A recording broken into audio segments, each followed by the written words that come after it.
We have special guest Anni Cyrus. Welcome her. Give it up.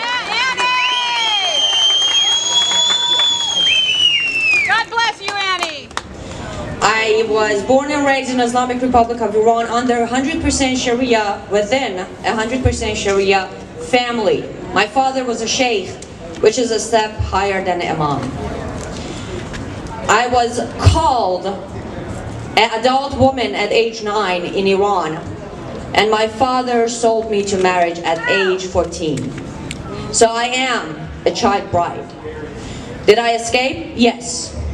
However, I came here with a promise, and that was freedom. And I can tell you, we don't have freedom today. We have Islamization. That's what we got.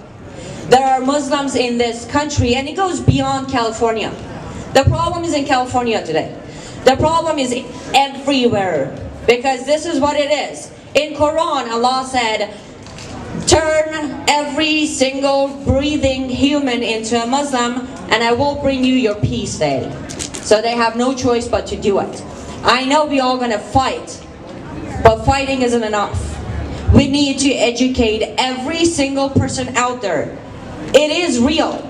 I am 33 years old today, but when I was 14, they handed me over to a man who was older than me, and he had no issue beating me for every single reason he could find.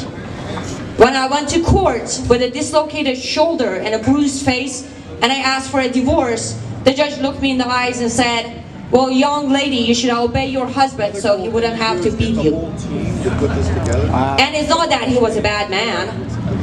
No, in Quran, 4th Surah, Allah on 34th verse says, if you think your wife is going to disobey you, if you think you don't need a proof, warn her, separate your bed, then beat her until she obeys you.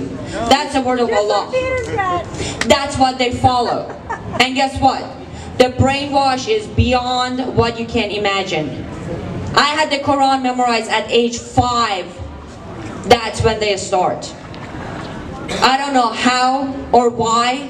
I was lucky enough to know the difference, but 9 out of 10 don't. You might look at someone here, American. Seriously, the guy's gonna be American, have no accent, no problem with speaking complete English, they know the Constitution, they are all American.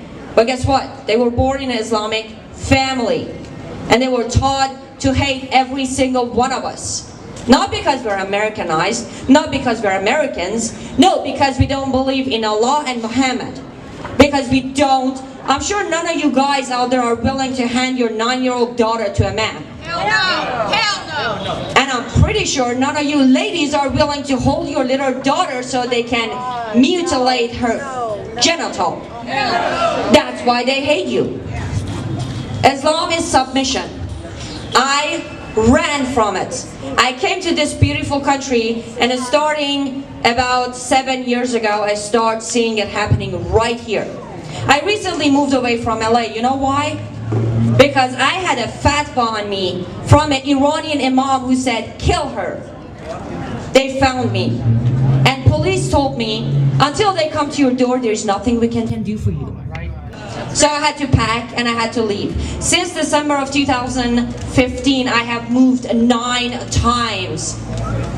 They want to tell you it's the religion of peace? Then ask them, why are there 182 verses in your holy book to order you to behead every single person who's not a Muslim? Words of Allah. I'm not going to even argue Sharia, because the new method is, I don't follow Sharia. I don't want to deal with Sharia, so bring Quran to their attention. 182 verses says you all should be beheaded. There are over 176 verses in Quran where it says a woman is half of a man. It tells you to sell your daughter, it tells you to kill your daughter, it tells you to beat your wife. That is not a culture I was introduced to when I came here 14 years, 11 months ago. When I came here, they told me, you can be anyone you like to be. God bless America. God bless America, yes. I have my life because of America. However, thanks to 8 years of infiltration in our White House, referring to Hussein Obama. We have a lot of work to do. We have a lot of fight to do. And the best way to do it is stand up, learn about it, and don't hide from them.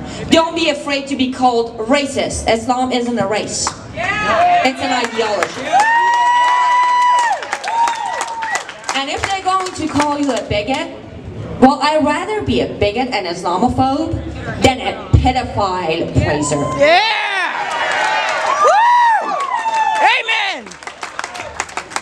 So, I was asked what we can do. As I said, we can educate, and most importantly, we need to unite. If you see, I really mean it, if you see a little girl bruised on the street with a Muslim father or mother, say something. Don't be afraid. This is a free country. We protect our children in this country. Behind closed doors, they are abusing their children. And when you learn something new, make sure to talk about it to those who don't know about it. Because here's what they're doing. We have 1,250 mosques around America. Burn them! Burn them! You don't need to burn them. I would say walk in there and ask questions. If they don't let you in, here's your answer. If they let you in and ask you to wear the hijab, ladies, then you stand there and say, I'm a free woman under this flag. Don't let them lie. Yes, Harim is right. Under Islam, a Muslim can lie about Islam and about everything within Sharia. Don't let them lie. Every time you see a reformer or a moderate Muslim on TV, reach out to them and say, I have a question. What are you trying to reform? The fact that your prophet had a wife that was 6 years old? How do you reform that? I guess you just get rid of that prophet. So in other meaning, you're not reforming, you're just making a brand new cult out there. And for those moderates, the same thing applies. Are you gonna just cherry pick your verses from Quran? But there's a verse in Quran that says, those of you Muslims who stay home are not the same to Allah than those who leave and commit jihad. So even as a moderate Muslim, Allah already told you you're not His favorite. I'm sure I'm almost out of time, but what I want to tell you is, there is no radical Islam, there is no moderate Islam, there is no reforming Islam. There is one type of Islam, and that is all about lies, pedophilia, and murder. So please stand up. As long as we have our freedom, we have the right to ask questions and demand answers. I'm always here to answer questions. However, try to get that question out of those imams and out of those moderate Muslims, because those are the ones who are hurting our cause. By telling us there is a way to be peaceful under this ideology. And please, if you like me, if you love me, if you support me, stop calling it a religion. Islam is not a religion. Ideology. It's an ideology. It's a control freak. Literally, it tells you how to live your life, and if you don't do it, well, rest in peace. Thank you so much for listening. Thank you for being Amazing! One last thing. I know this is all about peace, but sometimes we can be peaceful, but we can be angry. Please stay angry. Remember, 8 years gone. We have to fix it. God bless America. Thank you.